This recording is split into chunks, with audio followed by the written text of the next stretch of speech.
And when it arrives, I'll smash it with a hammer!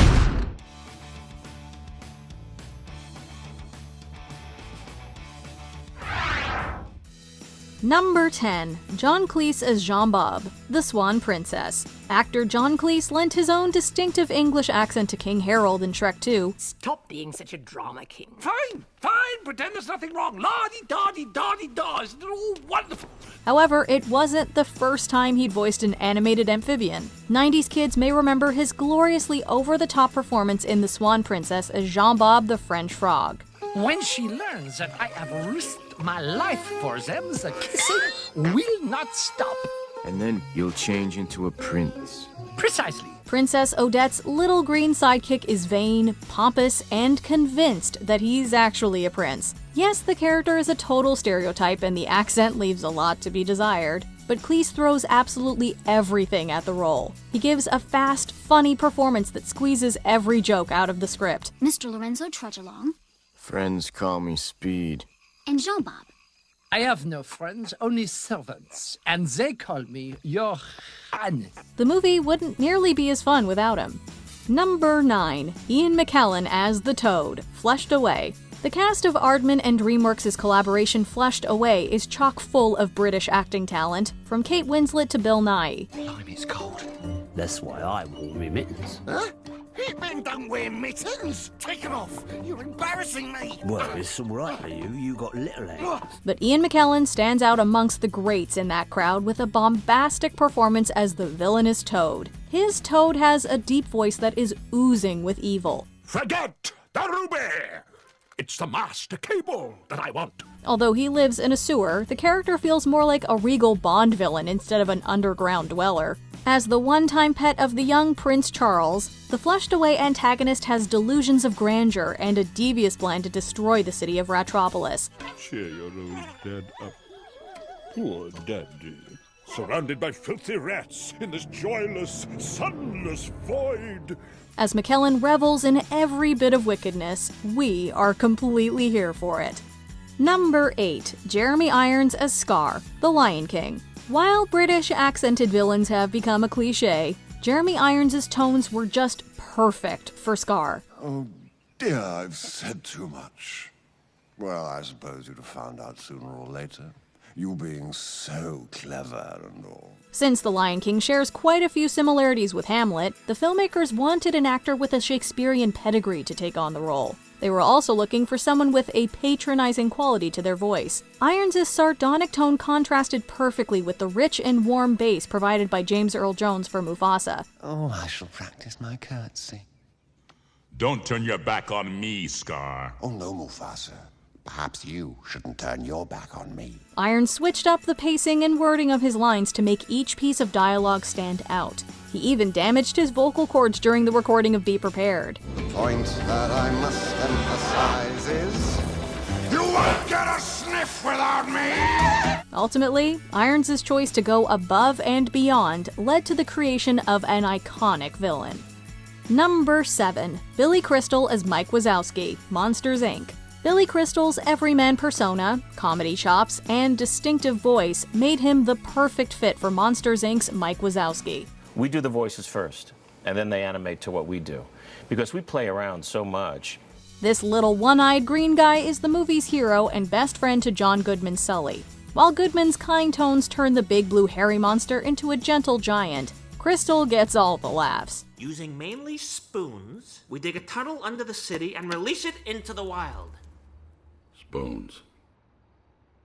That's it. I'm out of ideas. We're closed. Unlike most animated movies, the pair acted together in the recording studio. This allowed them to ad-lib and bounce off of each other. Crystal's vocal work feels wittier and more authentic as a result. He's discussed his love for the character in several interviews. I think he's my favorite character I've ever played, because I just so relate to him. He's a little guy in a big man's world. He's so optimistic. He doesn't let anything get in his way. It's safe to say that all the enthusiasm really comes through in his performance. Yeah, put that thing back where it came from, or so help me. So help me, so help me, and cut. Number 6. Steve Carell as Gru, Despicable Me franchise.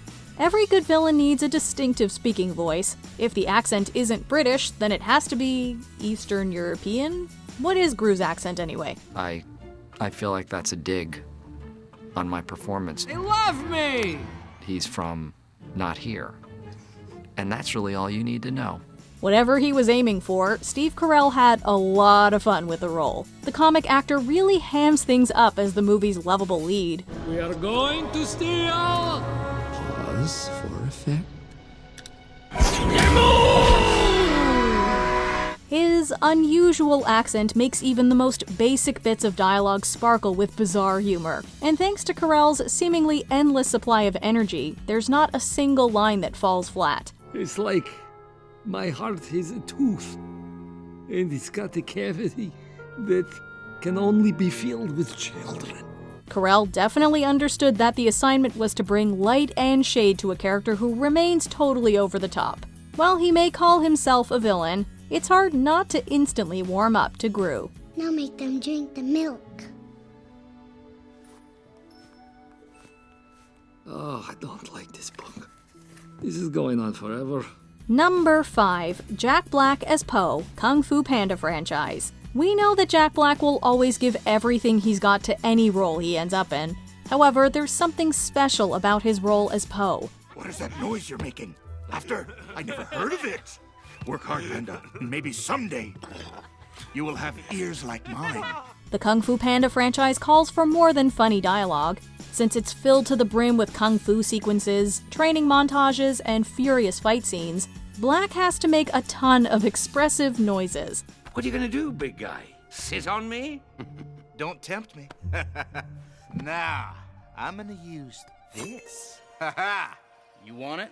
Come get it. Plus, he has to convincingly sound like a panda. That is, if a panda could talk and do kung fu. On top of all of that, Black's infectious energy makes Po an extremely lovable panda. You're bluffing. Shifu didn't teach you that. Nope. I figured it out.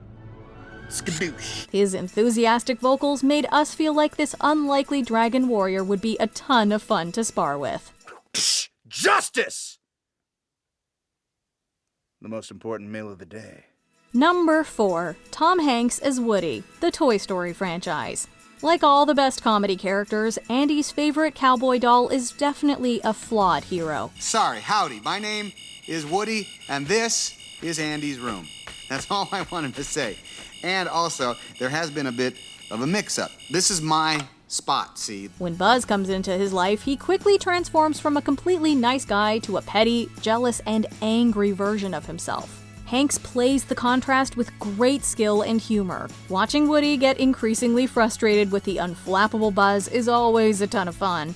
You are a toy! You weren't the real Buzz Lightyear, you're an action figure!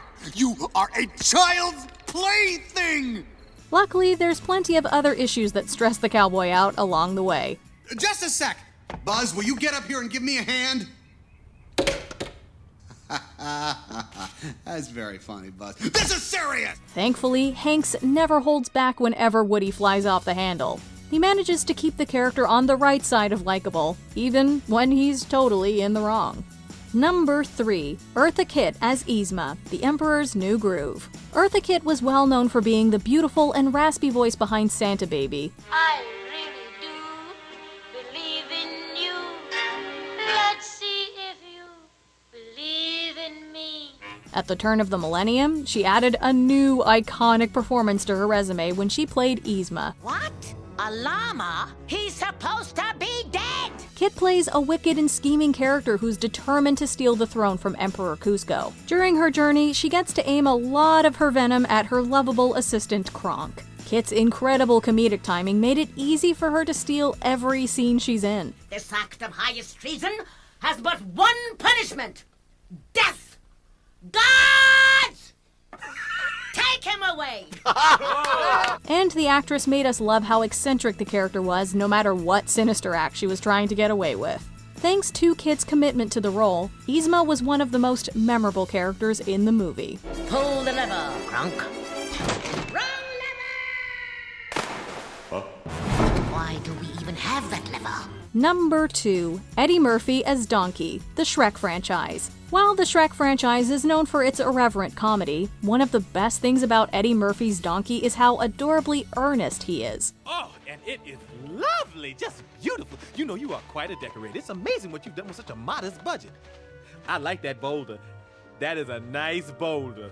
Shrek's annoying travel companion has more to say than anybody else in the movies, and it's usually at top speed. Murphy's making us laugh at every turn by having Donkey chatter and sing his way through the story. Look, you love this woman, don't you? Yes. You want to hold her? Yes. Please her? Yes. Then you got to try a little tenderness. The chicks love that romantic crap. However, he also gets his share of emotional moments too. Whether we're laughing with the character or at him, Murphy's enthusiastic delivery completely wins us over. He's given us tons of lines that we still quote today. Ah, thank you.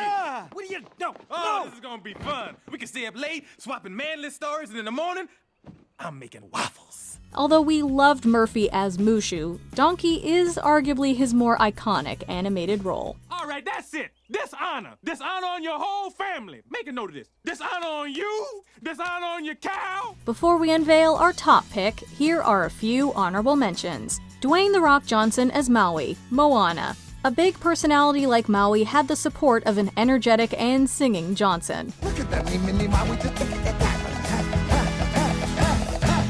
Hey! Well, anyway, let me say you're welcome. Samuel L. Jackson as Frozone, The Incredibles. In a small role, he made a cool and huge impression. Honey! What? Where's my super suit? What? Where is my super suit? Brittany Murphy as Gloria, Happy Feet. She stole our hearts as a penguin with a heart song. You dance and shake a hand. Dance. Mambo! Boogie Wonderland. Angela Lansbury as the Dowager Empress Marie, Anastasia. Lansbury brought a ton of emotion to every line. Once upon a December. Oh, Anastasia. My Anastasia. Gary Oldman as Ruber, Quest for Camelot. The actor really revels in Ruber's madness. Juliana, I was in the neighborhood and I thought I'd invade. Number 1. Gilbert Gottfried, Farius. The late Gilbert Gottfried made his mark as a voice actor by putting 1,000% effort into each and every role he got. Hiya, Toots! Beetle's my name, and Razzmatazz is my game. How do you do? How you feeling? Everything okay? He made a beetle in Thumbelina sound like a fully formed character. Additionally, you can count on hearing his voice as an insurance-loving duck for years. What? Shouldn't ask about it at work. Really? What's it called? What? But Gottfried's most iconic voice role was Iago. Yes, Merit, yes! And then we drop Papa-in-law and the little woman off a cliff. Yeah! Curse splat! Although he was just meant to be Jafar's talking parrot sidekick, the comedian went above and beyond to make him so much more than another bird. Nice shot, Joe! When I first came in, they had the script and I was just talking into a mic, and that's when I just started improvising. Outside of Genie's improvs, Iago gets some of the movie's best lines. And it's easy to tell that Gottfried was having a great time going the extra mile to record every single piece of dialogue. We gotta get out of here. We gotta get out. I gotta start packing, Your Highness. Only essential. We gotta travel light. Bring the guns, the weapons, the knives. And how about this picture? I don't know. I think I'm making a weird face in it.